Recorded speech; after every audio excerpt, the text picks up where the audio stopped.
Hello আমার প্রিয় ছাত্রছাত্রী বন্ধুরা, আমি তোমাদের অমিতাভ স্যার। সবাইকে আমার YouTube channel practical and theory ক্লাসরুমে স্বাগত জানাচ্ছি। আজকেও কনসেন্ট্রেট নাইট্রিক অ্যাসিড বা গাঢ় নাইট্রিক অ্যাসিড দিয়ে একটা এক্সপেরিমেন্ট করে দেখাচ্ছি। আমি আজকে এখানে কিছুটা কনসেন্ট্রেট নাইট্রিক অ্যাসিড নিয়ে নিলাম। এবার এর মধ্যে আমি চুবিয়ে দেবো একটা চাকতি। দেখতে পাচ্ছ, একটা কয়েনের মতো কাটা চাকতি। এটা দস্তা দিয়ে তৈরি। তো এই যে চাকতিটা চোবানোর আগে আমরা এই নাইট্রিক অ্যাসিড মিক্সচারটা মানে যেটা রয়েছে সেটাকে একটু হিট করে নিচ্ছি।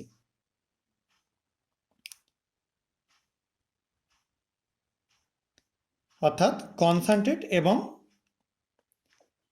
একটা গরম অবস্থায় রয়েছে, গাঢ় এবং উত্তপ্ত। দেখতে পাচ্ছ কি দুর্দান্ত রিয়াকশন হচ্ছে, এবং ইনস্ট্যান্ট ব্রাউন কালারের একটা গ্যাস বেরোচ্ছে। তোমরা সবাই নিশ্চয়ই দেখতে পাচ্ছ।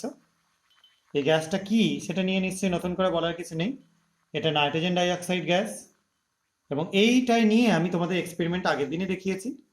আগের দিন এখানে আমরা ইউজ করেছিলাম যে গ্যাসটা, সেটা হচ্ছে যে মানে মেটেরিয়ালটা। দাঁড়াও, একটা জিনিস দেখিয়ে দিই আগে। দেখো, এখানেও পেপারটা ব্রাউন হয়ে যাচ্ছে। আগের দিন শুধু কপার ছিল, আজকে সেই জায়গায় শুধু জিঙ্ক দিয়ে রিয়াকশানটা করে দেখালাম।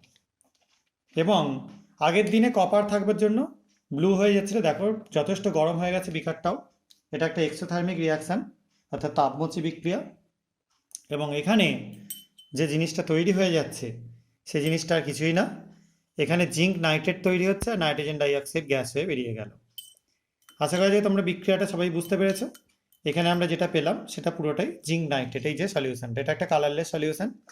বিকারটা যথেষ্ট গরম, আমি আর আলাদা করে দেখাতে পারছি না তার জন্য। আর এটা ব্রাউন হয়ে গেল কিসের জন্য? না, নাইট্রোজেন ডাইঅক্সাইড। এখানে আমি পটাশিয়াম আয়োডাইড বা কেআই সলিউশন দিয়েছিলাম।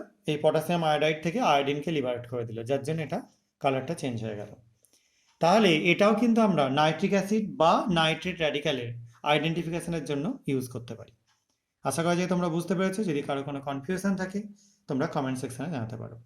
আজকের মতো এইটুকুনি। সবাই খুব ভালো থাকবে, সাবধানে থাকবে, এবং এই ভিডিওগুলো লাইক করে, শেয়ার করে এবং চ্যানেলটা সাবস্ক্রাইব করে আমার পাশে থাকবার চেষ্টা করবে। বাই।